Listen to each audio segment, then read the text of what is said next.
Assalamualaikum warahmatullahi wabarakatuh. Perkenalkan, nama saya Vina Putri Maharani dari tingkat 2C. Di sini saya akan menjelaskan mengenai proses persalinan. Di sini juga sebelumnya ada pada saat proses persalinan ada dua komponen penting, yaitu yang pertama ada panggul ibu, yang kedua ada janin. Nah, pada panggul ibu ini juga terdapat 3 bagian, yaitu yang pertama ada pintu atas panggul. Nah, di sini ini pintu atas panggul atau sering disebut dengan inlet. Nah, ini juga bagian diameter terbesarnya adalah melintang atau transversal. Nah, seperti ini. Melintang seperti ini. Nah, melintang. Nah, yang kedua itu ada bidang ruang tengah. Nah, bidang ruang tengah ini ada dua bidang, yaitu bidang luas dan bidang sempit. Nah, yang terakhir ini ada pintu keluar panggul atau sering disebut dengan mid pelvis. Nah, diameter terbesarnya itu anterior dan posterior. Nah, baik, selanjutnya juga ada bidang hot. Nah, bidang hot ini terdiri dari 4. Yang pertama itu setinggi pinggiran atas simfisis sejajar dengan promontorium. Nah, ini. Terus yang kedua itu bidang hot kedua itu setinggi pinggiran bawah simfisis. Nah, ini sejajar dengan host 2. Nah, yang ketiga ini ada setinggi dengan spina ischiadica sejajar dengan host 2. Nah, yang keempat ini ada hot 4, yaitu koksigis sejajar dengan hot 3. Nah, selanjutnya juga ada diameter kepala janin. Nah, diameter kepala janin ini pada saat proses persalinan ada 2, yaitu occipito-frontal 12 cm, yang kedua itu subcipito-brachmatic 9,5 cm. Nah, selanjutnya akan masuk ke proses persalinan. Nah, pada saat proses persalinan ini ada 7 tahap, yaitu yang pertama ada descent, fleksi, adjustment, putaran paksi dalam, ekstensi, putaran paksi luar, dan yang terakhir ada ekspulsi. Nah, pada saat proses persalinan ini tidak selalu bertahap, tetapi bisa juga berbarengan atau bersamaan, seperti dengan descent, fleksi, dan adjustment ini bersamaan. Nah, kita jelasin ya. Nah, kan tadi itu kepala pintu panggul atasnya itu bagian diameter terbesarnya melintang. Nah, pada saat proses persalinan yang pertama ini si kepala bayi janinnya ini melintang. Nah, dia akan descend turun bersamaan dengan fleksi. Fleksi itu dagunya mendekati dada. Nah, dia akan fleksi sambil descend sambil sedikit fleksi.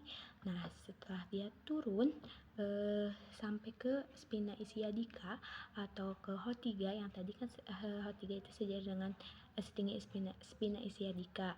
Nah, dia berarti bisa dikatakan dengan adjustment. Nah, setelah adjustment ini dia baru bisa akan berputar.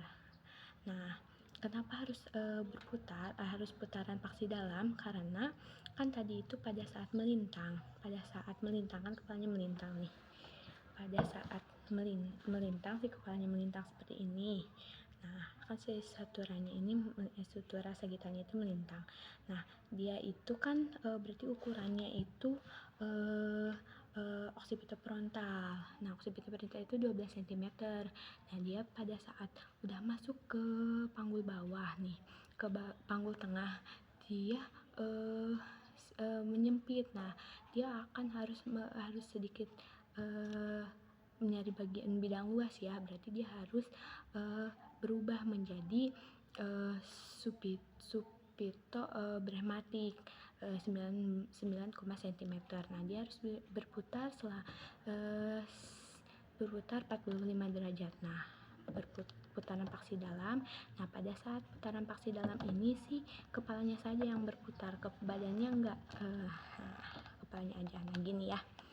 Nah, kelihatan. Nah, pada saat berputar ini nih si ubun kan ini berputar. Nah si ubun-ubunnya itu dipastiin harus di depan. Nah harus di depan si ubun-ubun kecilnya itu kan pada saat proses persalinan normal itu ubun-ubun kecilnya itu di depan. Nah setelah ubun-ubun kecilnya itu di depan, nah baru dia bisa ekstensi mengikuti arah pulpa keluar. Nah dia akan ekstensi ke atas. Ekstensi itu kebalikannya dari fleksi. Kalau fleksi itu dagunya mendekati dada, kalau ekstensi itu dagunya menjauhi dada. Nah dia harus ekstensi kan tadi gini ya, Asteria. Nah dia harus ekstensi seret. Nah ekstensi kan dahi, alis, mata, telinga, hidung, mulutnya lahir. Nah pada saat ini kan dia udah nih ekstensi, tapi kan si bahunya itu masih melintang. Nah kan sedangkan pada pada outlet itu diameter terbesarnya itu anterior posterior. Nah dia harus berputar jadi anterior posterior. Nah berarti bahunya itu harus berputar dulu. Nah ini masih si bahunya tuh masih anterior posterior. Nah masih melintang, berarti dia harus anterior posterior. Nah seret perputaran sambil kepalanya berputar juga menghadap ke paha. Nah setelah terjadi putaran paksi luar, nah dia ekspulsi. Nah lahir, set badannya lahir. Nah di situ terjadilah si badannya udah keluar. Mungkin nanti akan dijelaskan lebih singkatnya ya. Nah lebih singkatnya gini. Nah ini desain. Nah desain turun sedikit ekspulsi. Nah turun sambil sedikit ekspulsi. Nah setelah itu udah di spina ischiadica, berarti dia baru bisa adjustment. Nah dia terjadilah putaran paksi dalam. Nah dia putaran paksi dalam. Setelah itu dia setelah putaran paksi dalam kan dipaksiin udah si ubun-ubun kecilnya udah di depan, berarti dia langsung ke ekstensi. Nah setelah ekstensi, setelah dagu dahinya lahir, nah ekstensi kan, nah dia akan terjadi putaran paksi luar. Si bahunya akan berputar ke anterior posterior. Nah sebelumnya kepalanya juga akan berputar. Jadi resusitasi. Nah setelah itu, setelah berputaran si bahunya udah berputar jadi anterior posterior. Nah dia akan ekspulsi, lahirlah badannya. Selesai. Mungkin itu sekian penjelasan proses mekanisme persalinan dari saya. Mohon maaf apabila ada banyak kekurangan. Semoga bermanfaat bagi yang menonton. Terima kasih.